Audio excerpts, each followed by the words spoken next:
Idvan Bhutapatinata Narayana Kalashanta Vajanti Anasuyava. Please. 1, 2, 13. 1, 2, 26. Guru Rupan Narayana Kalashanta Vajanti Anasuyava.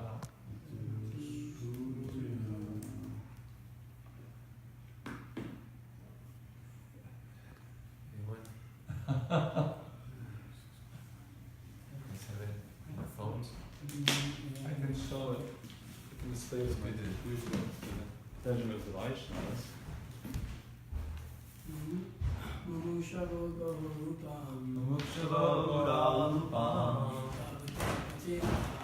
Tabu Tapatinata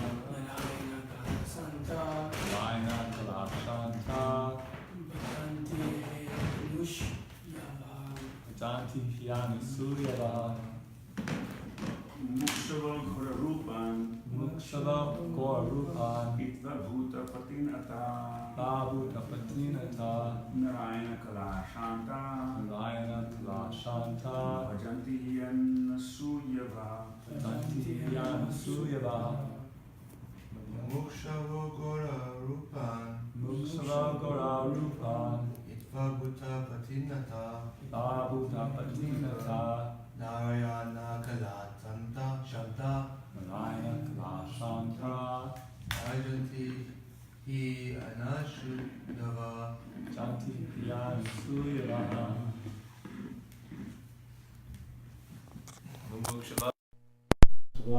Persons desiring liberation. Persons desiring liberation. Kora, Gora, horrible, ghastly. horrible, ghastly. Rupan, Rupa, forms like that. forms like that. Hitva, Rupa, rejecting. rejecting.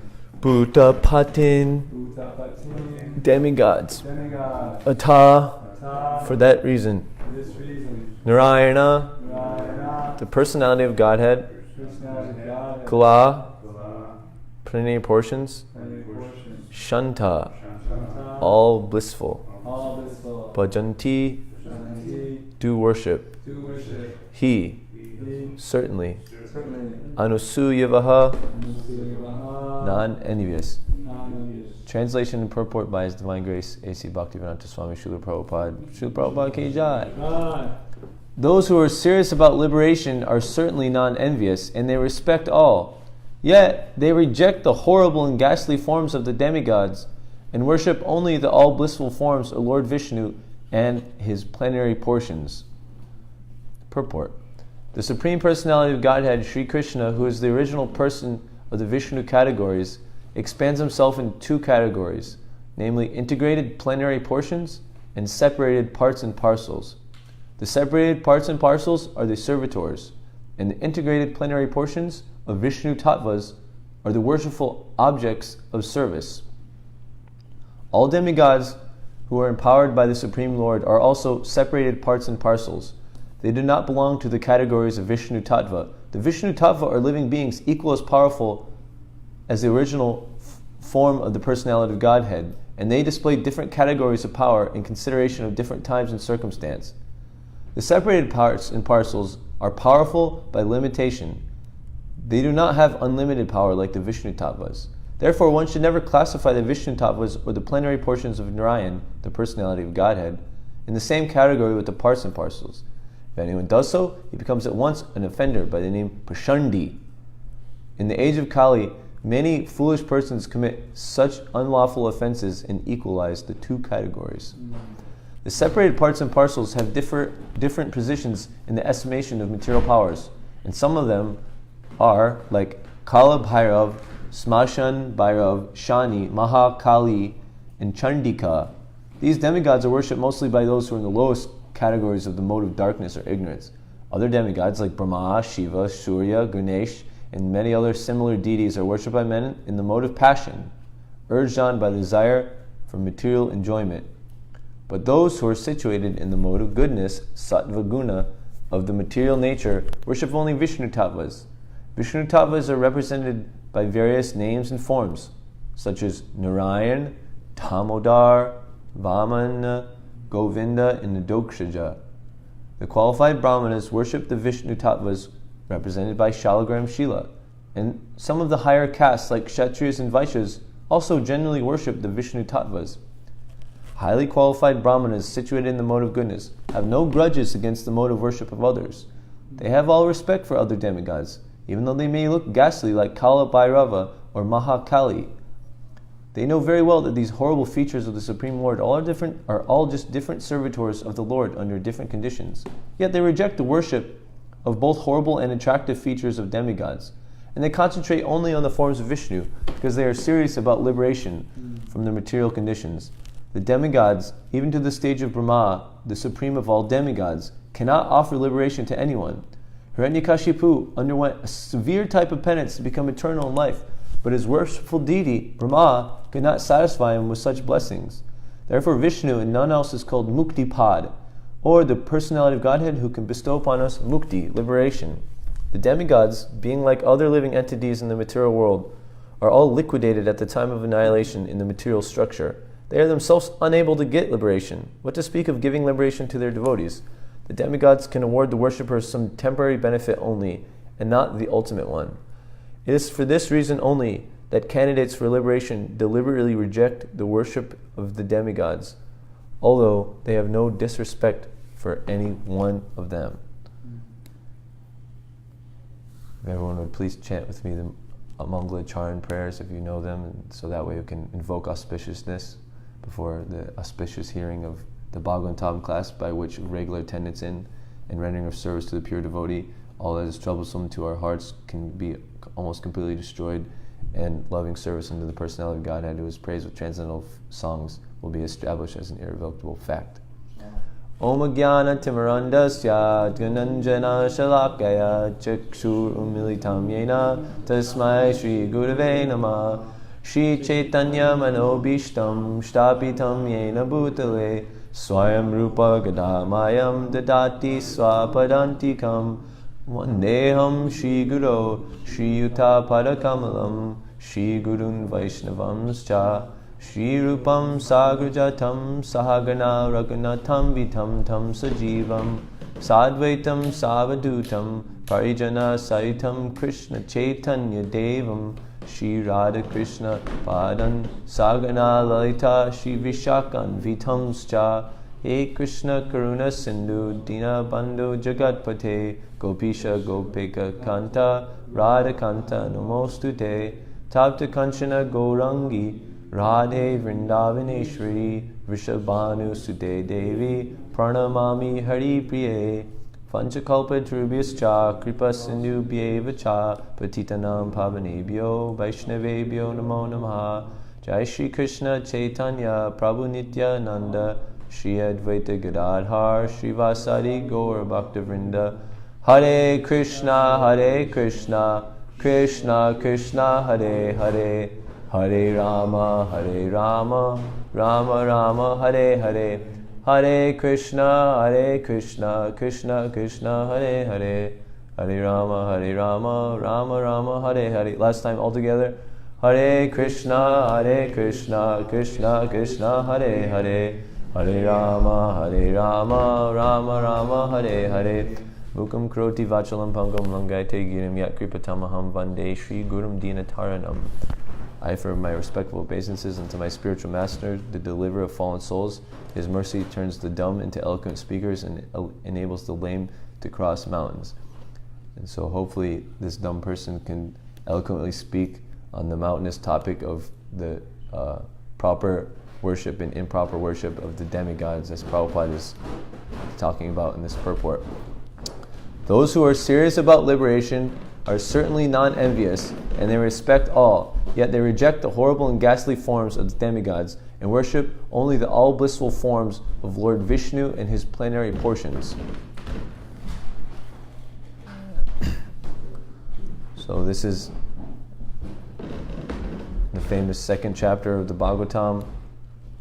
so many important topics and subjects are talked about here in very powerful verses. And this is specifically about worship of demigods. And the purport, Prabhupada is explaining how there's various different ways you can properly or improperly worship the demigods. The second offense to the holy name is that we shouldn't consider the names of demigods like Lord Brahma or Shiva to be equal to or independent of the names of Lord Vishnu. And so that's kind of like a template for how we can understand the worship of demigods in the proper sense. This verse is very heavy, saying they reject the horrible and ghastly forms of the demigods and worship only the all blissful forms of Lord Vishnu in his plenary portions. But as the second offense says, you shouldn't see them independent. So if we see them as dependent parts and parcels of Vishnu or of Krishna, and we're worshiping Krishna, and in that worship it's included our respect for them as a part of our worship of Krishna, then that's the proper way. And we'll go through and talk about this from various angles. And then that implying, to understand a topic, you always have to understand it from the negative side and from the positive side. So from the positive side, we can understand that there's also the negative side, that we're therefore not supposed to worship the demigods as if they were somehow independent or separate. Which Prabhupada mentions in the age of Kali, many foolish people equalize the two categories, the Vishnu tattvas and the Jiva tattvas. And so the demigods, for the most part, belong completely to the Jiva tattva. And so I was searching for a few verses over about what, worshiping the demigods, and so I came up on some sections in the Hari Bhakti Vilas. So it says the Kurma Purana states that one should not eat without worshipping Janardhan or eat things that have not been offered to Sri Vishnu. And that's implying that you shouldn't eat prasadam of any demigods. The Skanda Purana states that if a person rejects Vasudev and worships other demigods, he is worshipping a low-class Chandalini woman rejecting his own mother. The Padma Purana further states that such a person is like a fool who is drinking poison while rejecting nectar. There's a few of these kind of like heavy verses. Okay, the Mahabharata says that if a totally bewildered person worships other demigods while rejecting Vishnu, he is collecting ash while rejecting gold.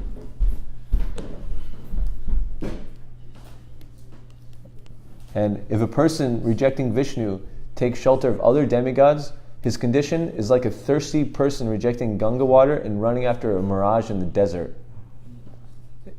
If after worshipping Vishnu, one even once mistakenly equates him with other demigods, he becomes more degraded than the Chandala. So these are like clearly delineating the limits. We don't worship demigods and reject Vishnu. We worship Vishnu, and like it says in here, we reject demigods or we respect them, but we don't worship them as independent or separate. Padma Purana states, cooked grains from a non-Vaishnav source, in other words, not offered to Vishnu, either from fallen people or from a demigod worship, are equal to dog meat. So, Can you repeat that? cooked grains from a non-Vaishnav source, from fallen people, or that are not offered to Lord Vishnu, are equal to dog meat. So that's the Padma Purana. And we're speaking about demigod worship, and we'll talk about this a little more through the class. But we'll see how the demigods are related to Lord Vishnu and their relationship with them. And one of this is Devi saying to Lord Shiva. She said, "How sad that in spite of Sri Hari's presence, the Supreme Lord and giver of all kinds of happiness, foolish people suffer in this material nature. for that Supreme Lord Hari, my husband Mahesh, became a naked mendicant with matted hair and ashes smeared all of his body. Who is greater than the husband of Lakshmi Devi and the enemy of Madhu?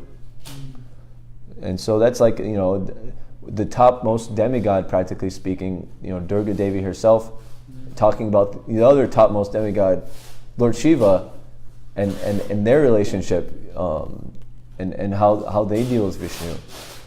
And I guess, and then a few statements how we should worship demigods according to the different shastras, because this verse says we should completely reject them. However, there's a subtle understanding that we should also have, because it also says they respect them. So where does this rejection happen? Where does the respect happen? And so this makes it clear. In the Padma Purana, it says that other demigods should be worshipped. Okay, so that's kind of confusing. The Padma Purana just told us if we have prasadam from the demigods, we become a dog-eating, lower than a chandala. And so, but the rest of the verse clarifies it. The other demigods should be worshipped with the foodstuffs that have already been offered to Sri Hari. One should offer Sri Hari's remnants then to the forefathers also. That will give endless results. Bhaktisiddhanta Saraswati Thakur, we just celebrated his disappearance yesterday. He had a lot of trouble with different Indians coming to him, and he was making so many Vaishnavas and telling them to reject the demigod worship. And one of the key parts of demigod worship in someone's life is that they'll travel to Gaya and they'll offer pinda and shraddha to their forefathers. It's like a ceremony that if you're a Hindu and you're raised properly and you're performing your dharma, one of the ceremonies you do in your life is that you make an offering to all your forefathers in respect of them, and this offering helps the forefathers, live on the planet on Pitri Loka, on the planet of the forefathers. And so by doing so, it's considered good. So they wanted to do this to help their forefathers, and he was always saying, no, you don't. This is not like actual Vaishnavism. You don't understand that actually by worshiping Vishnu, there's a few famous verses in the Bhagavatam and in other scriptures. It's like when you eat, you just supply food to the stomach, or when you water the plant, you supply water to the root. And by supplying food to the stomach and water to the root, everything is taken care of properly. The body is fully nourished, the plant fully grows properly. And then similarly, the analogy would then go to Vishnu. By just worshiping the Supreme Lord, is the center of all things, then all your debts are cleared, and everything is taken care of, including the shraddha.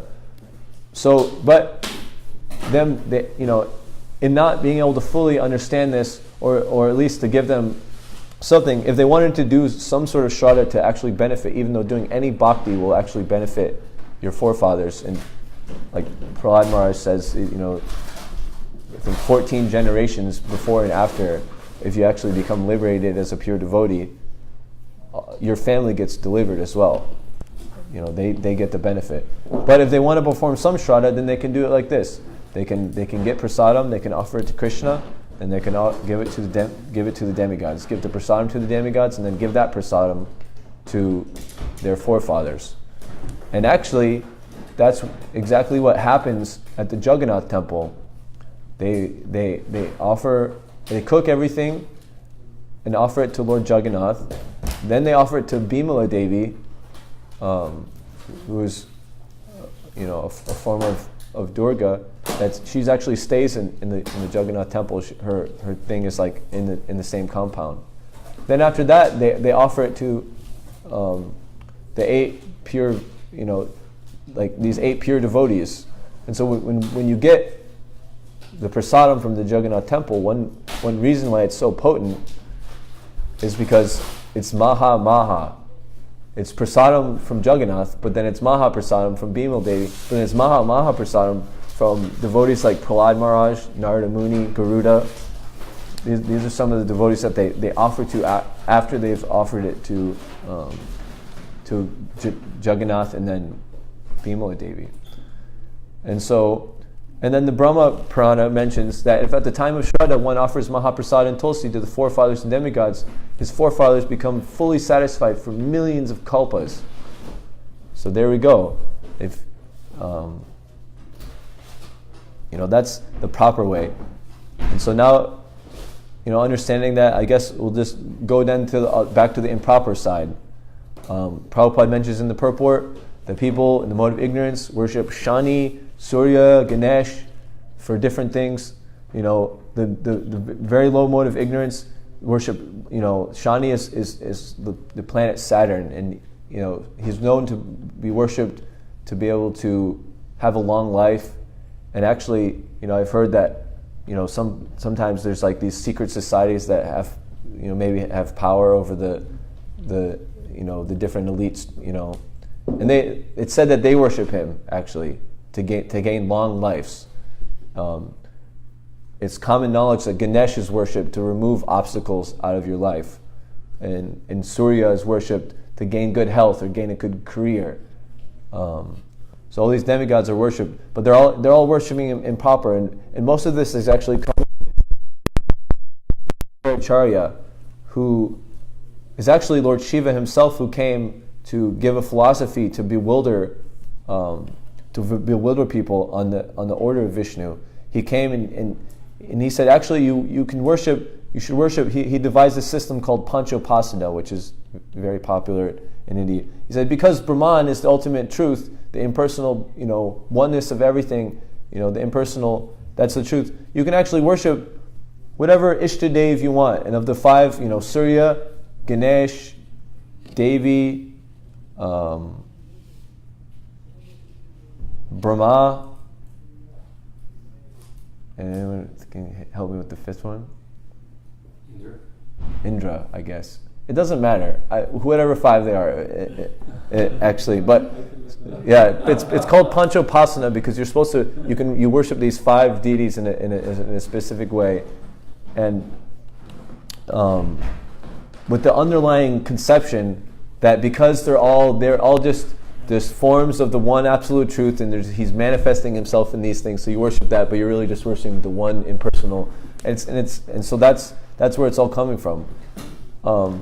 But this is like improper, and Shankaracharya, Lord Shiva himself mentions that he just had to twist the meanings and use word jugglery and different things to try to present a false conception.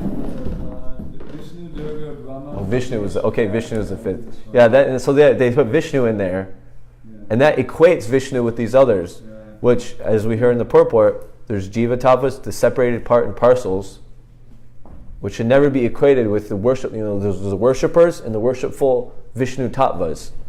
And so, and this is a wonderful quote from a letter that Bhaktisiddhanta Saraswati Thakur wrote to someone asking about this. He said, Brahma Samhita has refuted Panchopasana.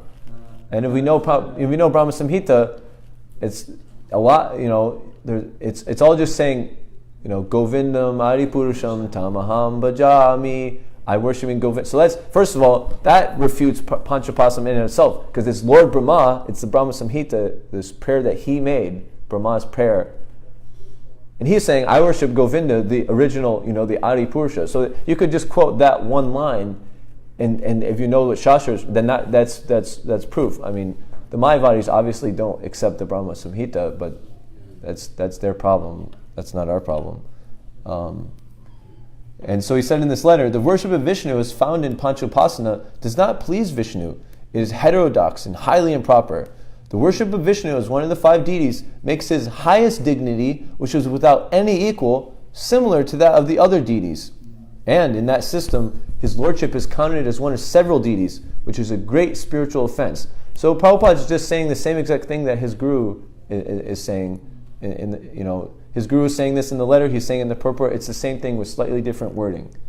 Don't equate the highest, most powerful, supreme, without an equal, with to speak about having another, having something higher. Vishnu has no equal even. Krishna has no equal. Bhaktisiddhanta is saying the same thing. It is the eternal duty of all jivas to serve Krishna, the Lord of all lords.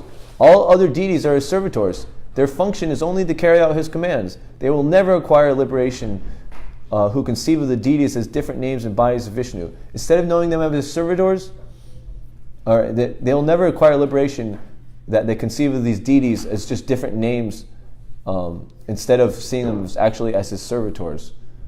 Which is actually to receive liberation, the Jnanis, or the impersonalists, the Mayavadis, they actually have to not be offensive to Vishnu and perform a little bit of bhakti, and then all their jnana and things that they do and the knowledge that they acquire and the meditations that they do, then it could perhaps lead to their impersonal liberation that they're looking for.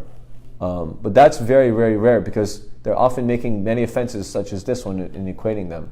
So then he says, thus 5 shlokas of the Brahma Samhita have described the natures of the 5 deities.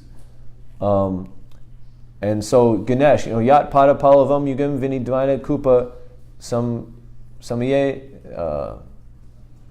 Yat Pada Palava Yugam Vinidaya Kumbha Dvandwe Pramnama Samaye Saganadi Rajaha Vinghang Viham Tum Amalasya Jagatrayasya Govindamadi Purusham Tamaham Bhajami. So Ganesh, on his tomb, it says in the verse, the tumuli protruding from his forehead. It's just like elephants have like 2 things, or maybe on his tusk or something. That he has the feet of, he's always meditating that Krishna's feet, Govinda's feet, are sitting on his head. And in that way, he gets the power to destroy all the obstacles. That's how he gets the, and it's also said that Lord Nrsingadev gave him that blessing. Sorry I can't come up with the reference. If I had more time to research, I would be able to, but that's something I remember. And so, those who are worshiping Ganesh to remove the obstacles, they're just in a roundabout way, improper way. Krishna says those who worship the demigods have improper intelligence. They're worshiping Ganesh to get those, but actually Ganesh is just getting that power. He's like, to do that. Surya, Chakshuresha Savita Sakala Grahanam Raja Samasta Suramurti Rashesha Teja Yasya Gaya Brahma Sambrita Kala Chakro Govindamadi Purusham Tamaham Bhajami. So Surya is like the eye of Krishna, and he's going around the Kala Chakra, the wheel of time. The sun is rotating and moving around the entire universe because of the will of the Lord. Then there's Shrishti, Shtiti, Pralaya Sadhanir, Shakti Reka, Chayeva Yasya, Bhuvanani, Bibharti Durga, Ichan Rupam, Apiyasha, Chachesta Tesa, Govindamadi Purusham, Tamaham Bhaja. There's Devi, Durga Devi. She's creating, she's a part of the creation, the destruction, and the maintenance. She's the, if this place is compared to a prison, she's like the warden. And so, as the warden has so many powers in the prison, but the warden is dependent on the orders coming from the state, and the powers gained from that. So similarly, Ichanarupam Apiyasha Shetesta, her whatever she's doing is based on the Icha of Govinda, the desire and will of Govinda, and she can't for a second go against that. And she's, as we heard from her mouth herself in the Padma Purana, she's telling how her husband has become a naked mendicant because of the greatness of Hari. And then, Lord Shiva, Kiram yatada divikara vishesha yoga sanjayate nahi tatapagasti hetu yasham bhutam apitatas amupaiti karyad govindamadi purusham tamaham bhajami. So Lord Shiva is compared. Lord Shiva is an interesting tattva. He's not on the same level as Vishnu, but it's not as simple as saying that there's the worshipful categories and then there's the jiva tattva categories, the separated part and parcels. He's in between. It's said he's like the cause and effect of milk becoming yogurt. Similarly, Govinda, transformed by the mode of ignorance, takes the form of Lord Shiva. So Sadashiva. And so it's a little, Shiva Tattva is very complicated and intricate, and there could be a whole class, but I'm not going to give a class on Shiva Tattva today. And then, Lord Brahma, Basvan yatamsa sakaleshu niteju teja suyat kiyat prakadiyapiyati tavadatara Brahma yadesha jagadana vidana karta govindamari purusham tamaham bhajami.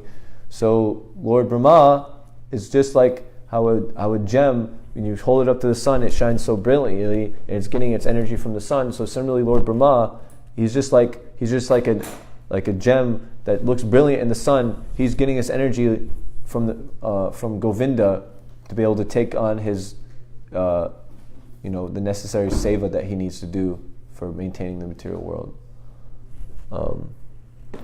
And so that, those 5 verses of Brahma Samhita, that's completely destroying this idea of Panchopasana. Another thing that the Mayavadis will say is that they say, well, what about Krishna worshipping Lord Shiva to get a son from Jambavati? So this is another point which happened. It's very confusing. It's like, what? Krishna is worshipping Lord Shiva? That doesn't make any sense. But there's different points to consider. There's the absolute tattva, and then there's what's happening in the pastime. So because Krishna is coming to have his pastimes, he's worshipping Lord Shiva as a pastime. But we should always remember that this is just a pastime, and Krishna doesn't need to do that. He's not dependent on Lord Shiva to do that. And in the same time when he's having that pastime, he's also able to defeat Lord Shiva in battle. It's also said in the Bhagavatam, Vaishnavam yata Shambhu. Vaishnavanam yata Shambhu. Shambhu, Lord Shiva, is the topmost Vaishnav. Like we heard from, in the Padma Purana, he becomes a naked mendicant because of how much of a Vaishnav he is and how much he was thinking of Krishna. And so, it's almost just like, because Krishna is as a human form, Krishna also accepted a guru. But does that mean the guru is greater than Krishna? In some sense, in the sense of bhakti can make things seemingly greater that aren't. It can make the jiva, an infinitesimal part and parcel of Krishna, actually have power over seem to have power over the, inexhaustible, unlimited Supreme Lord, which is an amazing thing. But it's due to the Leela that Shiva seems like he's able to give a boon. Yes, you can have a son, Krishna. Thank you for worshiping me. It's in the back of his mind, they're both laughing because but it's because Krishna is having a pastime. So therefore, we shouldn't be deceived by this. And so I guess now in the Bhagavad Gita in the 8th chapter, Krishna is saying, after attaining me, the great souls who are yogis in devotion never return to this temporary world, which is full of miseries, because they have attained the highest perfection. Dukkalayam ashashvatam is basically 2 words to just describe everything and why we want to get out of here. It's dukkalayam, it's full of misery. From the moment we're born, even the 9 months before we're born, from the moment we're conscious inside the womb, we're suffering. Then we come out, and what is the first thing we do? We cry because it's suffering. And our bodies, how much pleasure can you get out of your body and how much pain you can get out? Well, think about how much pleasure you can get out of your finger. What's the most pleasurable thing that can happen to your finger? You stick it in some warm thing, or you massage it or something like that, put some oil. But actually people can actually be killed because of how much pain that they can experience if you torture them by putting in a bamboo shoot through their finger. The nerve can be so intense, and the person can actually lose their life due to intense pain, or they can be tortured to be able to relive. So what's the comparison? I mean, a little bit of pleasure, sure, it's nice to all right, massaging my fingers, all right, there we go, all cracked. Oh, that was nice. But it lasted for a second. But if I cut my finger off while chopping, and Mataji also had Vigyan, realization of this. How much pleasure did your fingers give you? Not very much, but when you chop a tiny little piece off, you know about it for 2 or 3 weeks, and it's barely just healing, and it really sucks. So it's dukkalayam, it's full of misery. But if you're able to be just situated in that misery and you're okay with it, all right, there's enough happiness. The sweet rice may have sand in it, but I'll just still eat the sweet rice. I don't care. I'll digest the sand, no problem. That's okay if you want to try to do that. But then Krishna says, no, it's ashashvatam. Dukkalayam, it's temporary. Even if you the minute mirage particle of water in the desert that is the happiness in the material world, if that's enough to satisfy you, you think it is, if you're in illusion like that, you still can't drink it forever. You have to then go back and just keep being reborn and going up and down. It's not, you can't maintain a position with a little bit of suffering. It's always going. So in the next verse, Krishna says, Abrahma bhuvana loka punaravitino arjuna mamupetya tu konteya punarjamana vidyate. From the highest planet in the material world down to the lowest, all are places of misery, wherein repeated birth and death take place. But one who attains my abode never takes birth again. We could talk about the different levels of bliss that we get in the world, and then to further understand this, that everybody is just a place of misery. Krishna says, men of small intelligence worship the demigods, their fruits are limited and temporary. Those who worship the demigods go to the planets of the demigods, but my devotees ultimately reach my supreme planet. So to be Indra, like you could go worship a demigod, you go to the moon planet. That's the basic, that's your base level of being able to enjoy. And you can enjoy as being like a Gandharva or something like that. There's lower different ones. And to be Indra, you have to do 100 horse sacrifices, and you can enjoy as Indra. And we'll talk in the Taittiriya Upanishad. There's a comparison of bliss, each different level experiences. But then to be Lord Brahma, what to speak of doing 100 horse sacrifices, which could be potentially done in one lifetime, if not over a few. To be Lord Brahma requires performing the proper varnashram duties for 100 lifetimes straight through. Then you can have that post. And actually, you can even have a post of a plenary expansion of Lord Shiva, a post of Rudra, if you do 100 lifetimes of Lord Brahma. And so, in the Taittiriya Upanishad, 100 times of the bliss of the human on earth for us. So whatever bliss you've experienced, the best sweet rice you've ever had, and all the bliss you can add up in your entire life, you times that by 100, and that's the bliss that the Gandharvas get. And then that times 100 is the bliss of the ones living, like I was talking before, on the Pitri Loka. When you give your pinda, you're enjoy more on that planet. Then more than them is the devas that are born in the different planets, like on Chandra Loka, by doing different things, then 100 times of those devas that are born in heaven by doing pious varnashram dharmas are the ones that become a deva by doing their Vedic sacrifices, by doing fire sacrifices. And then 100 times their bliss is the bliss of one of the 33 primary demigods. And 100 times the bliss of one of the 33 primary demigods is the bliss of Lord Indra, who previously, you have to do 100 births of proper varnashram dharma. And that's why Indra, and it's you may have bliss, but Indra is also experiencing a lot of problems. He's always worried. That's the problem in this world. You think you have problem. People think they have problems now with money. The homeless bum is always, you got any money? I need money for food. They're lying. They want money for drugs because they think that's bliss. But even if I'll give you $10 million. It's been actually proven. The homeless people that win the lottery, they become homeless again after a few years because it's just their consciousness. But anyways, you take any man that is poor and becomes rich, or that's already rich, they have just as much, if not more, problems. And you have problems if you don't have money, but if you have money, trust me, there's so much problems. If you have money or power or anything like that, then you're always worried about losing it. If you're either hankering or you're lamenting. So there's, I somehow recently saw in the news, there's this one famous actor who he had the most beautiful girlfriend in the world, who then broke up with him, and now he's committed suicide.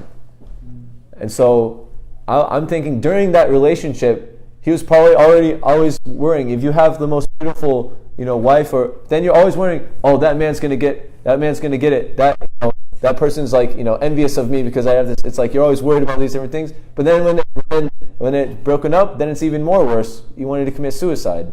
So what was actually the bliss of that relationship? It was probably not much. It was mostly just like our finger. It was mostly just pain and worrying and anxiety. And Indra is always in anxiety about his position. They've done one horse sacrifice. He's done 20. 40. And in the Bhagavatam we hear how he cheats many different people that are just trying to do sacrifices, maybe not even trying to get his position. But when they get close to that 100 mark, he makes sure that they don't get it because he wants to keep his position. He'll do whatever cheating propensity he has. And actually, due to Indra's cheating, there's so many apasampradayas that have come up from that. He wore the sannyasi garb and to cheat the horse sacrifice, from completing. And now, because of that, there's so many people that wear the sannyasi garb just to cheat people to gain money, to be able to beg, to do different things. There's so many stories about, people that they go out while everyone else is going to work, and they put on their saffron cloth, and go door to door, and they beg, and then when they take it off, and they go home back to their wife, and so like that. And so anyway, so then 100 times the bliss of Indra is the bliss of his guru Brihaspati. We all know that Brihaspati has so much more power than Indra. When Brihaspati was disrespected by Indra, he caused a whole big problem, which ended up leading to the churning of the milk ocean. And then more than Brihaspati is then the Prajapatis, 100 times more, like Daksha. And then when you get more than that, then you get the bliss of Brahman, Brahmananda. Finally, you've achieved the base liberation that all the Mayavadis and all the different are looking for. But what is that? What is that bliss? Krishna says, Brahmano hi pratishtaham amritasya yasya cha savastasya cha dharmasya sukasya nakinyasya cha. Okay, I said that pretty wrong, but Krishna says, I'm the basis of that impersonal Brahman. And that impersonal Brahman is immortal, imperishable, and eternal, and it's the constitutional position of ultimate happiness. So we have this gradation. We're experiencing whatever bliss we have right now, and how many hundreds did I say? It must be millions. 100, 10,000, 10,000 times 100 is a million. A million times 100 is 100 million. 100 million times 100 is 10 billion. 10 billion times 100 is a trillion. 100 trillion, then 10 quadrillion, then whatever is after quadrillion. I don't know numbers up that high. What's after quadrillion, Sasha? It's a number so fantastically big. Multiplied by our own happiness, it's inconceivable. If it goes too high, so you call it Google. Well, that's Google is 1. It's 10 to the 100. It's just 1 with 100 zeros. There is actually quadrillion. Maybe it's like something with 5. I don't care to speculate. Hep, something like that. I'm thinking panch because I'm thinking in Sanskrit and like Hindi and stuff like that. Panchupasanam means 5. Thank you. The scientist give us the conclusion. So 1 quintillion happiness is compared to ours is the bliss of the Brahman thing, which is it's just Krishna is the basis of that. That's just like it says in the thing in Brahma Samhita, again, kind of crushing this more. What is that? That the yogis and the Gyanis meditate for hundreds of lifetimes and millions of years, and what do they get? They just get like the shining like ray coming from like the reflection off Krishna's toenail. Like that's all beginning, and that I mean it's so good. It's a quintillion times inconceivably, infallibly more blissful than what we're experiencing now. But let's see what the devotees have to say about that, because the devotees know Krishna. They don't know just the reflection of his toenail. They know his whole complete, experience.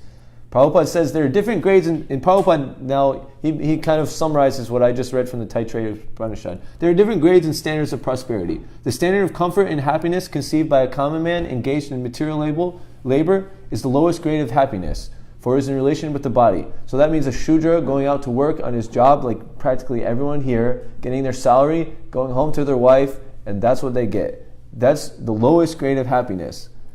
Then the highest standard of such bodily comfort is achieved by, above the vikarmis, we call them karmis, but actually they're vikarmis. Karmi means you're doing something according to the Vedas, which we still look down upon, but it's higher than the vikarmis. The vikarmis are just doing whatever they want. They have no Vedic conception.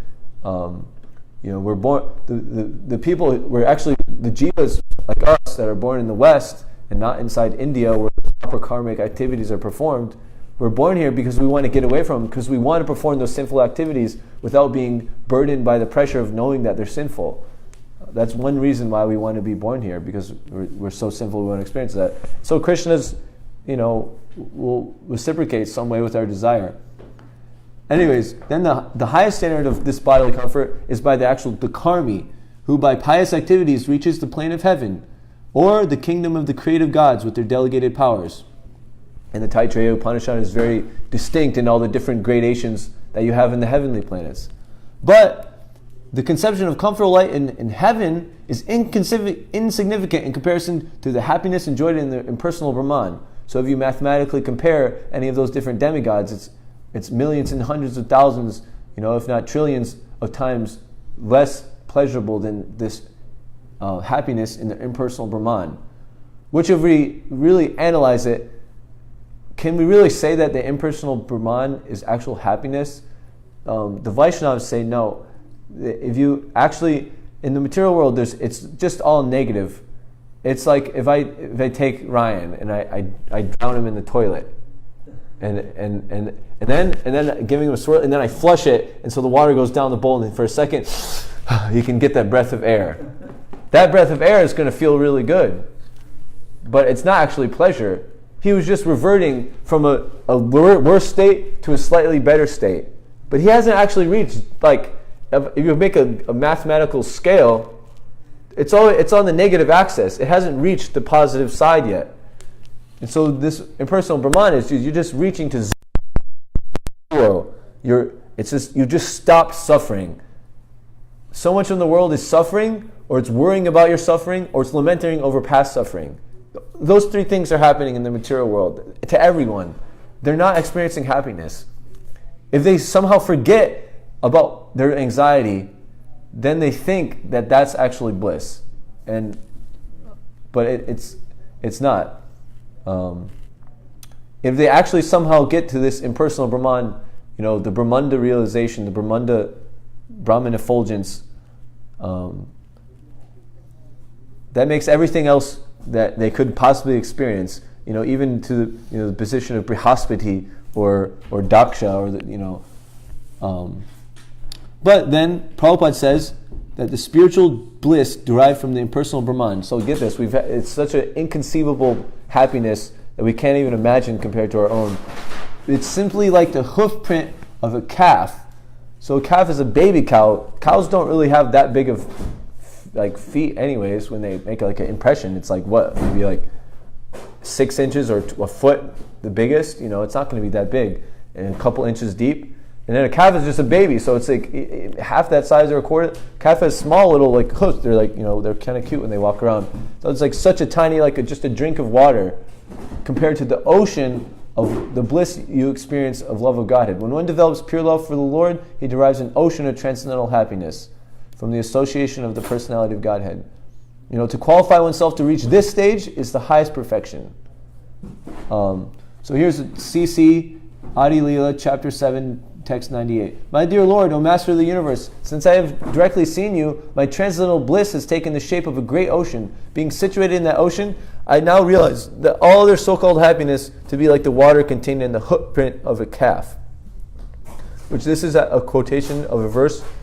Actually, Prabhupada says in the purport from Hari Bhakti Sudodaya, chapter 14, text 36. And then we have one of the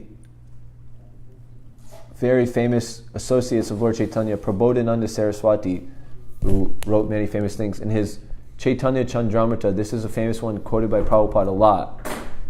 He's saying, for those who have attained the merciful sidelong glance of Lord Gora, impersonal liberation becomes as palatable as going to hell. So we did that whole gradation of like 100 times, 100 times, 100 times. And I'm sure there's some sort of inverse 100th of a time, 100th of a time, or 100 times more suffering, 100 as you go down. You go up to Brahma Loka, and it's 100, 100, 100 to a quintillion times. And you also can go down to the hellish planets, where there's immeasurable, immense suffering. And now it's being compared, after you've got the mercy of Lord Chaitanya, which means you're on the path to reach this, the bliss of actually prema. In personal liberation, this highest thing is compared the same as going to hell. Then he, which I think that's such a striking. You can't get more contrasting than that. In personal liberation compared to hell, the heavenly cities of demigods become as real as flowers imagined floating in the sky. So whereas before maybe it seemed, a karmi, they think this world is false in a certain way, that I'm going to give up whatever pleasure I think is available here, and I'm going to do my sacrifices, my Vedic dharma, and I'm going to go to the real place, the heavenly planets, and that's the reality for me. I really want that. But when you realize, if that's what your fixation is, when you realize the mercy of Lord Chaitanya, then it just becomes just as real as whenever you ever seen a flower grow out of the middle of the air. They call it a akash pushpa in Sanskrit. But it said a flower imagined to float in the sky. It's just like an imaginary thing, like the egg of a cat. It's just imaginary thing. So it just becomes imaginary. It becomes no longer real. It's not worth even like when someone when the reason I say egg of a cat was when I went to a family reunion one time, and one of my younger cousins, she was just asking how the cat, where all the eggs were from all the kittens or something like that. And you're just like it's stupid. It doesn't even exist. You don't even think about it. So similarly, the heavenly cities of the demigods, where they're experiencing all this 100 trillion or whatever bliss, it just becomes imagination. It's phantasmagoria, Prabhupada quotes it. And the poisonous fangs of the untamable black snakes of the senses. So our senses are like snakes, that we're like this jiva soul entrapped inside this body, and we're trying to attain something, and the senses are come out to this world, yes, experience it, enjoy it, and they want to, they want to trap us. The nose wants to smell nice things, like the fish smells the bait of the fisherman. It comes and hooked it, and he's taken away. Fish don't smell. And then fish don't smell. They don't have noses. Maybe they taste it. Water, they feel it. Maybe they taste it. It's tasting. It's not smelling. But they have attracted to the So all right. So the bee smells the aroma coming from the flower, and comes. But then the lotus, then he's enjoying it. Then the lotus closes on him and it kills him. The elephant wants to enjoy the senses of touch with the female elephant that he sees, and he runs after it. Yes. But the elephant trapper knows the secret, and he has it covered over a big hole. The elephant falls in, and he's caught for life. He becomes, trapped. So similarly, all the deer is wanting to, and here's the call of what he thinks is, some nice song of the hunter playing on, and then he comes running after the nice sound, and then bam, shot by the arrow, done, finished. So all the senses are like these black snakes that are coming to bite us, and so. But by getting the merciful sidelong glance of Lord Gora, Lord Chaitanya, by getting his mercy, then the whole world becomes full of joy. Brahma, Indra, and all the great demigods, they become like tiny little insects. So therefore let us glorify that Lord Gora. So the bliss of Lord Brahma is 1 quintillion times more than our bliss. But that position and the thought of it becomes rejectable. It just feels like a bug. Like if the bug is in here, because we're Vaishnavas and we care about the soul and we don't want to restrict that soul's advancement to its next insect or other body, we don't want to just kill it. But we see a bug, we generally just reject it. We don't want to be around it. When Lord, and then there's the next verse, when Lord Gaurachandra's devotees, who are worshipped even by the demigods, drink the wonderfully sweet nectar of the bliss of pure love of God that flows from the lotus flower of Lord Gaurachandra's feet, they become completely intoxicated. In that condition, they laugh at Lord Brahma and the other demigods. they condemn the impersonalist yogis, and they do not consider it very great. Even the great devotees of Lord Vishnu, who do not worship Lord Gaurachandra, to be very important. Let us glorify that Lord Gaurachandra. So that is a step even more than what we've been speaking in this class. We've been speaking against the demigods and how properly to assimilate them in our respect. But here it's saying, even those who are worshiping Lord Vishnu but don't understand the position of Lord Chaitanya, they're not very important either. So this is the hard line Gaudiya Vaishnav stance. We were comparing all these blisses. There's also a gradation of experience and bliss in the other 4 types of liberation, living on the same planet in the same form, and ultimately it concludes with being with Radha Shyam Sundar in their eternal pastimes in Goloka Dham. And there's different. Yeah. So, although the realization of the speaker is important here, this is very high thing. We should just know that Prabodhananda Saraswati is very intense in saying this. We should stick to worship of Lord Chaitanya and things like that, and not get put aside by any other things like Sri Vaishnav or any other different method of worship. This is the highest worship leading to the highest thing. Or we should have faith in that and understand that. And so, that's kind of the proper way to see this. I'll end the class by telling a few pastimes. We don't worship the demigods, but you could say we could worship the demigods, or we should worship the demigods in not as their independent, but as their dependent servitors. For example, Lord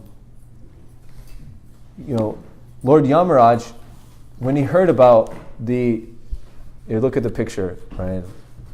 I want you to look at this picture. You see, what is happening there? Lord Chaitanya has his chakra, and he's about to cut off the head of Jagai and Madai. But Lord Nityananda is being, extremely merciful, and upon seeing that mercy, Lord Yamaraj, he starts to go crazy. Not because he's angry that, it's said that Jagai and Madai, they had a special. And there's Chandragupta. He's Yamaraj's accountant, and he's overseeing all the accounts of all the different souls, and he has all his servants, and they're keeping track of all the pious and sinful activities.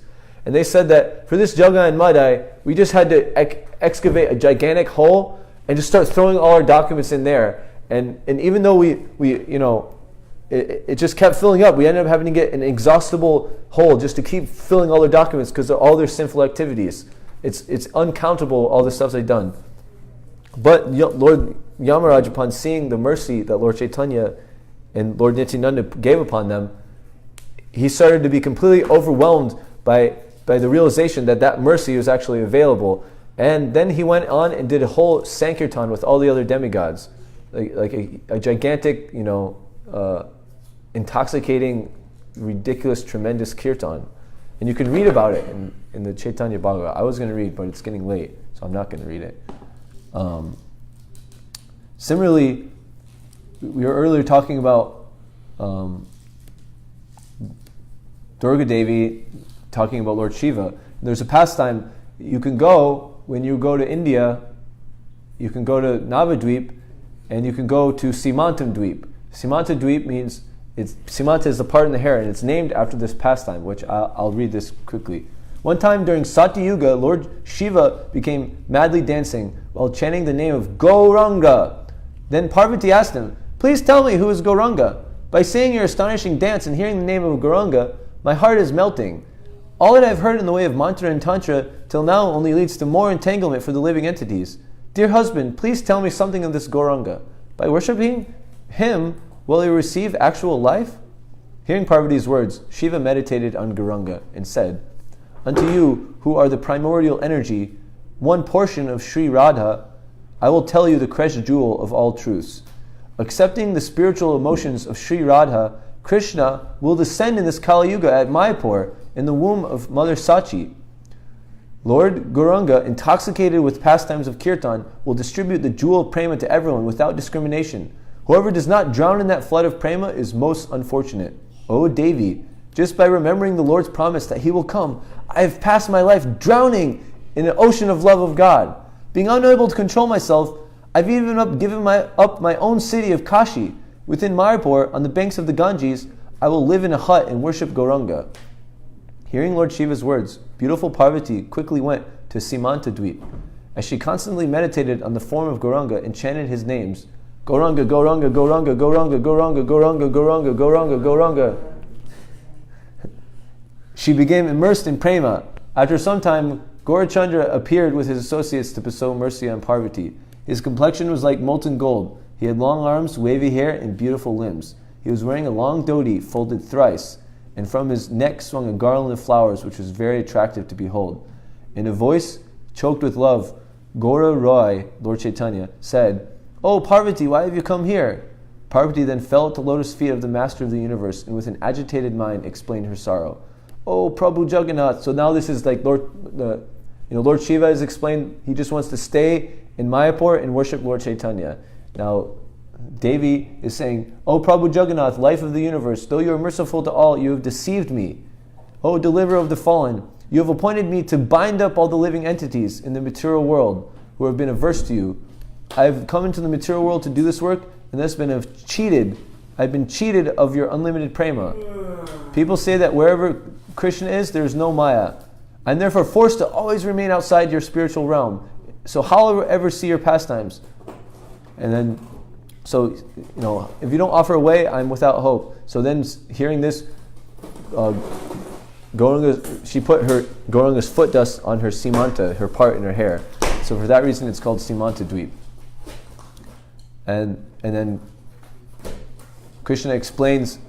Lord Chaitanya explains the position of Durga Devi. So this is how we should understand and worship Durga Devi. There's actually, in Mayapur, ISKCON actually has a temple with Durga Devi and Lord Shiva that devotees go to worship. So this is how we should understand why they're worshiping him and how it's still in line with the words of the Bhagavatam that we've read today. "O Supreme Goddess, listen carefully. You are my energy. You are not separate or different from me. My one energy has two forms. Within the spiritual kingdom, my original energy has one form as Sri Radha. But for carrying out activities in the material world, she, Radha, has expanded herself as you. Without you, my Leela could not be accomplished. For in the form of Yogamaya, you are necessary in my pastimes. In Vraj, you are eternally present as Purnamasi, and in Navadvip, you are present as Prodamaya, along with Kshetrapal Shiva, the guardian of the Dham."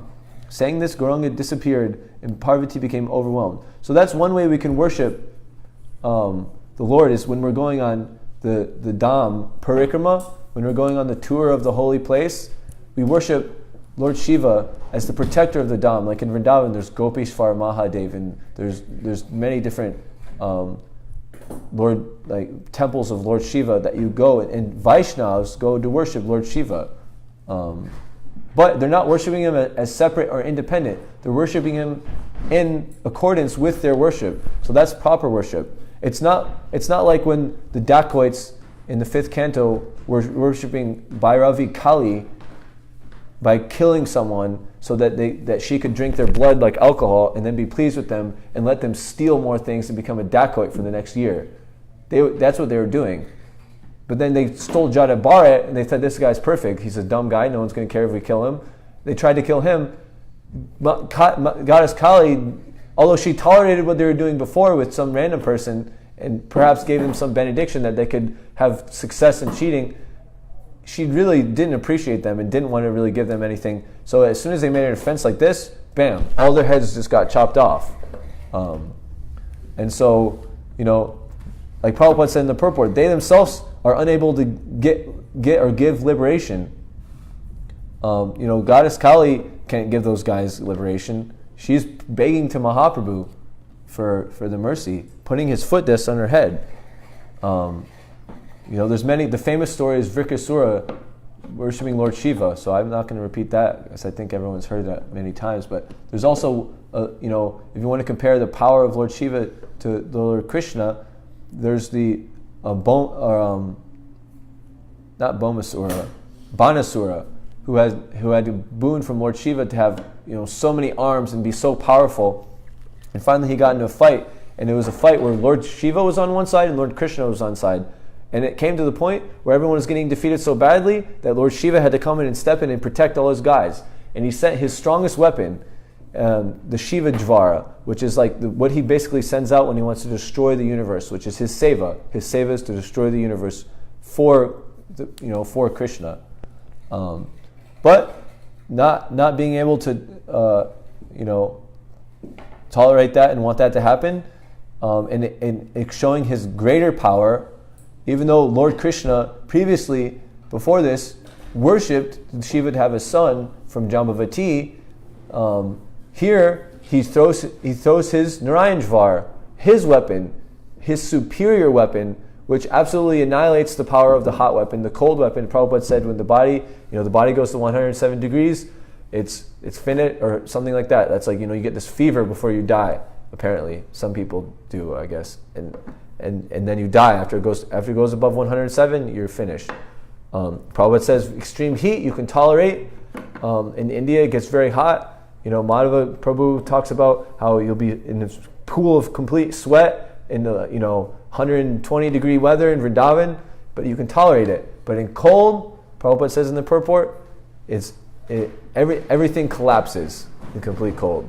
So the cold of the Narayan-jvar completely destroys the Shiva Jvar, and it just shows, the incident of the fight between, this is Krishna book, chapter 63. The incident of the fight between the ultimate weapons of Shiva and Krishna proves that if Krishna gives someone protection, no one can kill him. And if Krishna does not give one protection, no one can save him.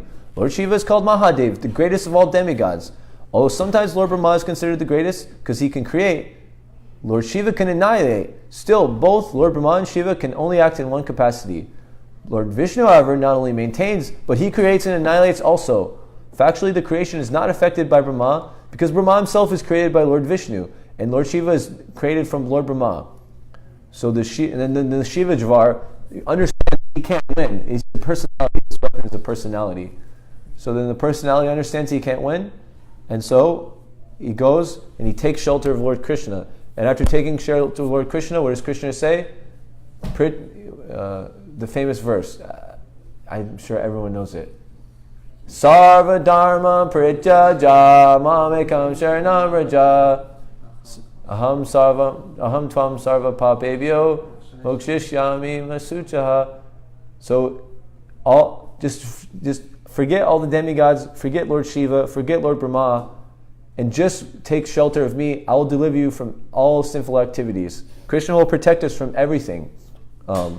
It's not, although we should respect the demigods, it's not necessary to worship them at all. We can completely just depend on it. And at this point, the Shiva Jvar, who is obviously a close associate of Shiva, being his most powerful weapon, now is forced, because of Shiva has less power than Krishna and is being defeated by Lord Krishna's weapon, is forced to take shelter of Lord Krishna. And of course, Lord Krishna says, after taking shelter, he retracts his weapon and the Shiva Jvar is saved. But it's proving that Lord Shiva is not all-powerful. And the Shiva Jvar, admits, you are all-powerful, Krishna. This is factual. You are the original consciousness and knowledge. Without knowledge or consciousness, nothing can be powerful. Material thing may be powerful, but without the touch of consciousness, it cannot act.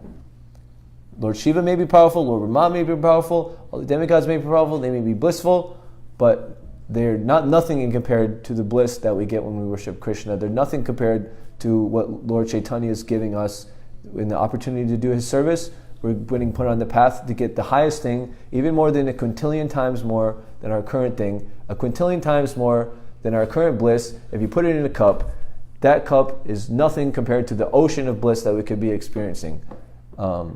And so then we can get now to the last thing I wanted to mention is the highest demigod worship. The month the month after Kartik is the month where the gopis all would worship Lord Durga in her form of Katyayani in order to gain a husband. And it's said in different scriptures in the Bhagavatam also that if you want a husband, worship Parvati. And so many things that you want, you can worship different demigods.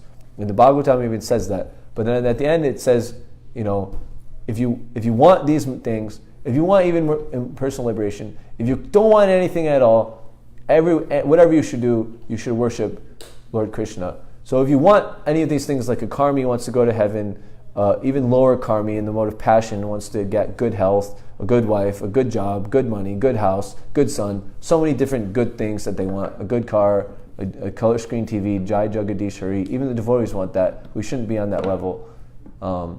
If you want that, even if you want liberation, if you're beyond that and you're somehow realize that the dukkhalayama shashvatam, the impersonal, temporary, the misery, temporary misery position of the material world, and you want to go beyond it.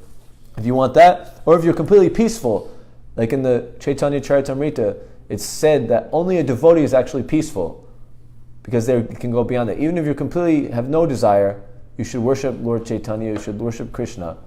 And so the gopis were worshipping Katyayani, but how are they worshipping it? They weren't worshipping them independent, like the second offense of the holy name.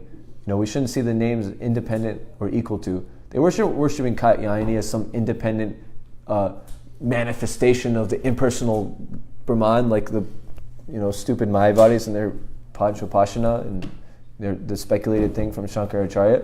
They're worshipping him just to get Krishna as their husband. It's partially for the Leela, and also it shows us how we have to we can respect all the demigods. If any of the demigods, if any one of the demigods came to us now, we would probably pay our obeisances and ask them to give the Bhagavatam class. They're all highly advanced devotees. Lord Brahma is the head of our Sampradaya. Lord Shiva, Lord Shiva has prema. He can help us get prema. So that's Prabhupada says in Krishna book chapter 22, he talks about how they worship. So they worship the goddess, making a murti out of sand on the bank of the Yamuna, and offered all kinds of different things. Chandan, pulp, fruits and grains and twigs and different prayers. And then they prayed to Katyayani for this benediction. O supreme external energy of the personality of Godhead, O supreme mystic power, O supreme controller of the material world, O goddess, please be kind to us and arrange for our marriage with the son of Nanda Maharaj, Krishna. Prabhupada says the Vaishnavas generally don't worship any demigods. Srila Narottam Das Thakur has strictly forbidden all worship of the demigods for anyone who wants to advance in pure devotional service. Yet, the gopis who are beyond compare in their affection for Krishna, they're the highest in pure devotion. Narottam Das says, if you want pure devotion, stay away. But then we see the highest example, worshiping Durga. So what? And the worshippers of demigods sometimes mentions that this incident of the gopis worshiping goddess Durga. But we must understand the purpose of the gopis.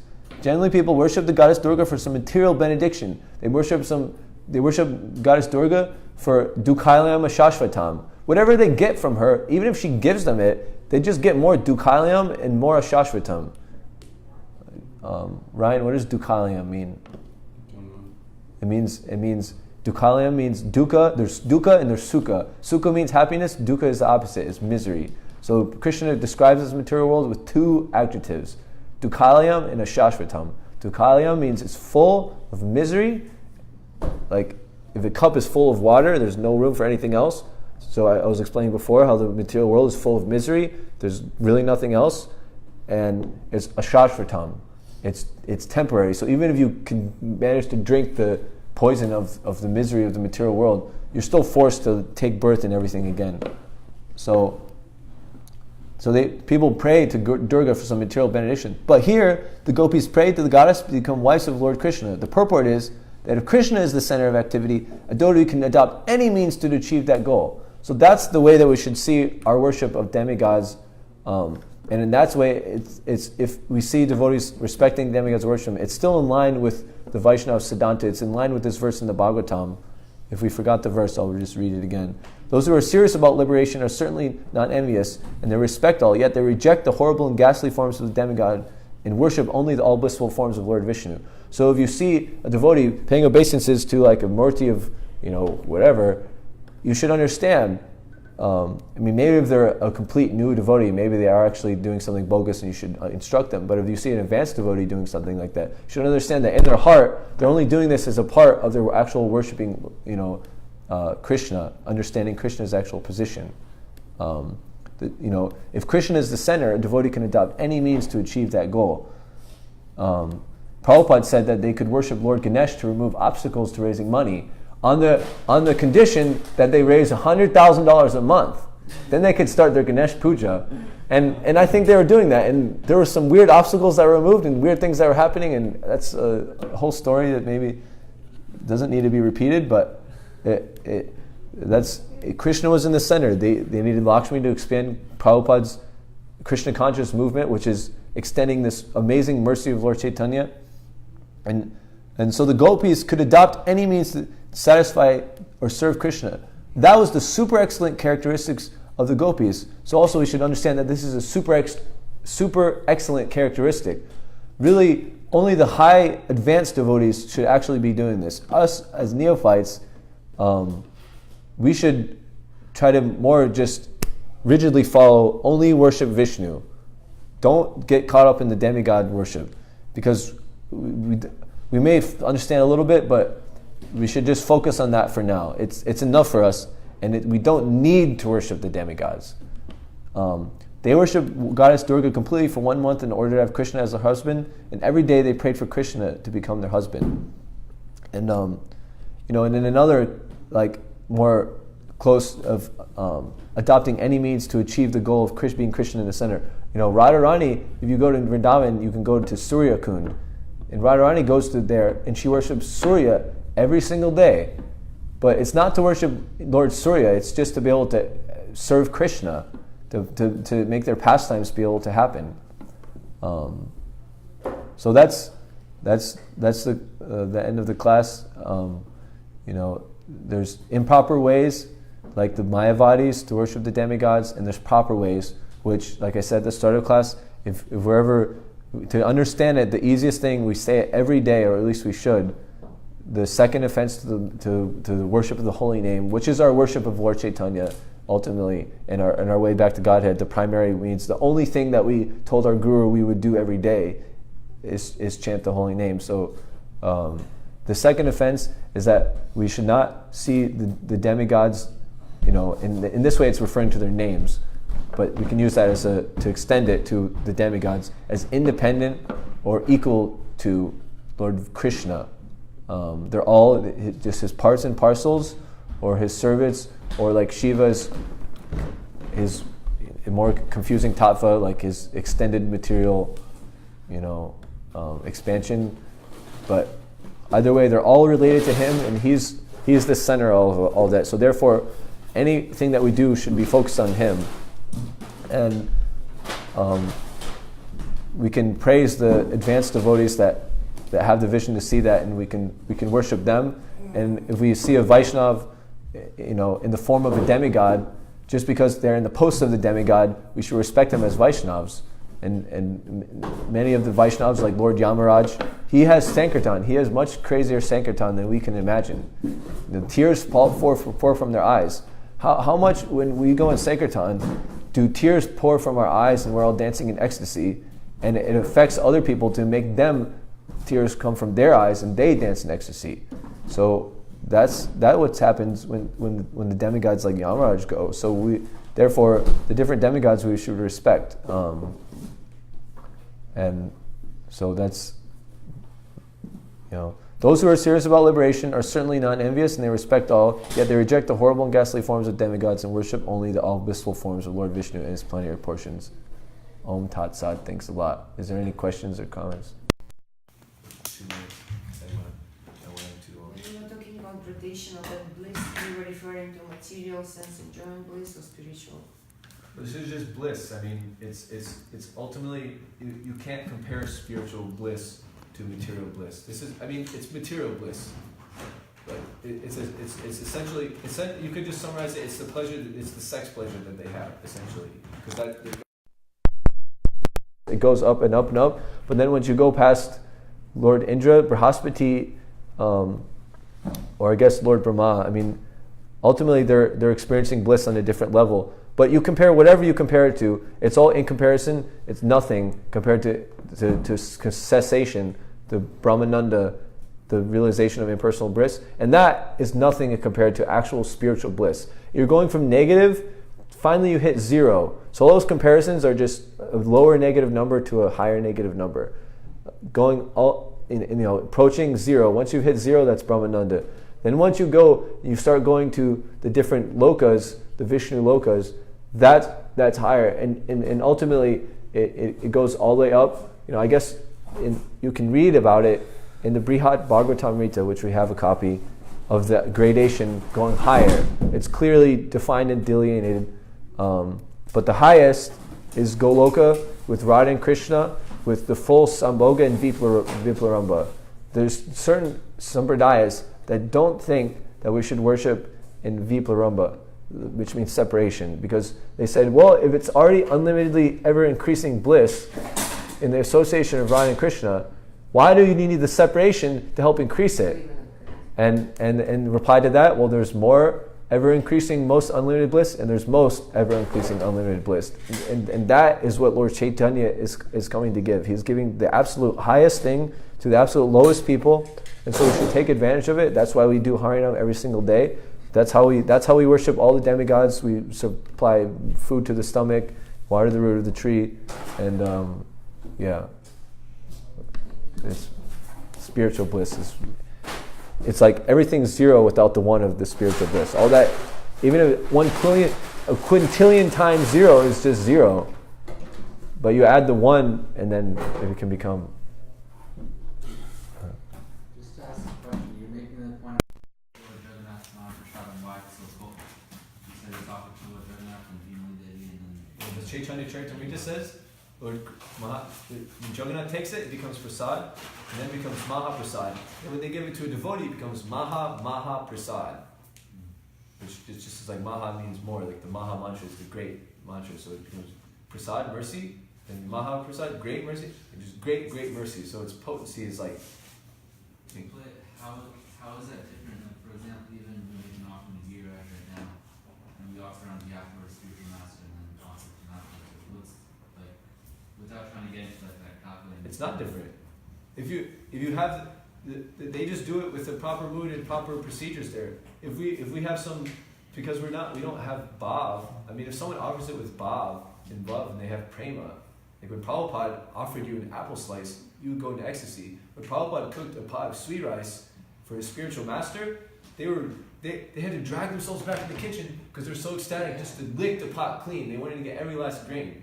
When we're on the Vaidhi Bhakti platform, things like cleanliness, punctuality, saying the prayers properly, ringing the bell, putting the tulsi leaf, Krishna will reciprocate that, and he definitely makes it prasadam. He reciprocates way more when you have bhav. And so I'm just on that level, when they do the thing all pakka Vaidhi, so it has a lot of that potency.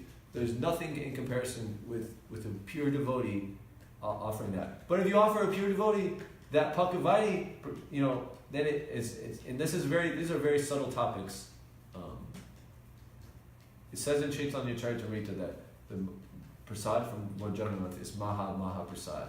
It's also understood that that's the prasad of prasad.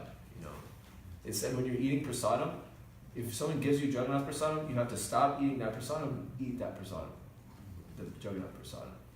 So Jagannath prasadam is also special for many reasons, and there's actually, I have a whole book about it that you can read, just about Mahaprasad from Jagannath.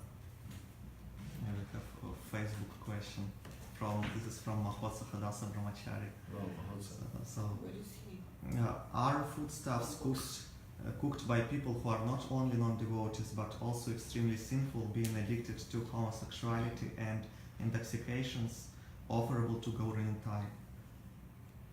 Well, it depends on who's offering it. If they want to offer it to Gaura Nitai, Prabhupada said that we could sell Gaura Nitai dolls to the people and they would gain the benefits even if they just sat in their house. Like they could sell deities of Gaura Nitai, because Gaura Nitai are so merciful.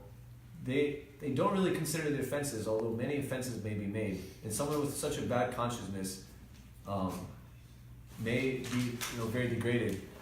If the food that they cook is offered to Gaura Nitai, I mean, you said Gaura Nitai. If you said some other name, I may say a different answer. You said Gaura Nitai. Gaura Nitai will just give them the benefit. Whatever, they'll get some benefit, maybe however minutely, whatever. But I don't know if it would necessarily. I don't know if I would take it. I would. It's good if they had it and they were giving it to me. I would take it just so they would get used to giving things to devotees, because that's a good habit to get people to have. But as far as like after I had it, then I would probably just, I don't know what I would do with it. I probably wouldn't want to eat it, because Lord Chaitanya says that if you eat foodstuffs cooked by a non-devotee, your mind becomes wicked. Yeah. So we want our minds to become like nice. Like, and this is a very subtle thing. And there's the most discriminating example I can give is this. So in the Gaudiya Mat, there was a senior sannyasi and there was a brahmachari. The senior sannyasi calls the brahmachari over, and he asks him a philosophical question, or a question about why are you here, or something like that. Brahmachari answers, and he's like, okay, can you please get me a glass of water? Brahmachari brings a glass of water and asks Maharaj, why did you ask me that question before you asked me to give you a thing? He's like, because I don't want to accept service from anyone who has an impersonal or improper desire. So sometime before I was here at this very mat, and I asked the brahmachari that was supposed to serve me why he was here, and the brahmachari replied, because it's very easy to remain celibate here in the mat. And upon hearing that, I rejected his service. I didn't want anything to do with him, because that's not the purpose of being in the mat. I only want service of people who, the actual purpose of the mat is to attain service to Vaishnavas, to hear from the devotees, and attain, ultimately to attain prema. And so upon hearing that, the Vaishnava didn't even want to take, this is an initiated devotee, a brahmachari in the Gaudiya Mat, just offering him probably some Mahaprasadam water. He did not want to take that water served from that, because of that tinge of karma. That tinge. It's not pure devotee. It's not pure devotion. So if someone's tinged with that and you don't want that, don't accept service from them, don't accept food from them, don't accept things from that. That's why we want to accept, when the big devotee is around, we want to accept the prasadam from them. People line out the door to get prasadam when different devotees come. We want to give Bhakti-Vikas Maharaj the cookies so he can hand it out to everyone. We want to make sure they don't have chocolate in them. We want the sannyasi. We want to make sure that, because they have advancement in Krishna consciousness, they have the mercy. We want, Prabhupada wants all the kids to get cookies, because he knows that they're going to get the mercy from him serving that. Especially, and the devotees want Prabhupada to serve it. They don't want some other devotee to serve it. When I'm in Mayapur, my Guru Maharaj is serving up prasadam. He gives it out with his own hand, and I get really mad when he asks his disciples to give it out, and they say it's the same. And maybe with the special blessings of the Guru, it might be the same, but it's still, when it's actually served out by the Guru, it has that much more potency. Like one who's cooking it, serving it, buying it, all that, the consciousness goes in it. Therefore, the highest standard is to grow our own things, to ship it with our own things, to cook it and prepare it with our own things, to serve it, with our own people, and that way it's completely, Vaishnava. And that's another reason why Jagannath Prasadam is so good, because it's done like that. And if we can replicate that, it would be really amazing. Yes, Ryan? So that's why you don't want to accept from other people. Seems like taken to logical extreme, though, that implies that karmi is more powerful than God, since just his consciousness can ultimately affect something that doesn't belong to him. Everything is Krishna's. So no, that's confusing the way that the things work. He's saying that something belongs to Krishna. And everything belongs to Krishna. And all of a sudden it's not Krishna's anymore. It's all... Everything always belongs to Krishna, but it affects our consciousness as well. It's like, sure, if karma... You have to be clear with your words. You're using different words, and it's kind of a word jugglery. Be very clear with your words. Yeah, you have to be clear. If it belongs to Krishna, our consciousness goes right into. I know the philosophy. Alright, you know it. That's very good. It was a very simple question. You should ask the question to yourself. Alright. Gaura Bhakti Vrinda ki jai, Śrīmad-Bhāgavatam Grandharaj ki jai. Yes, Grace Natabara Gauranga Prabhu ki Jai.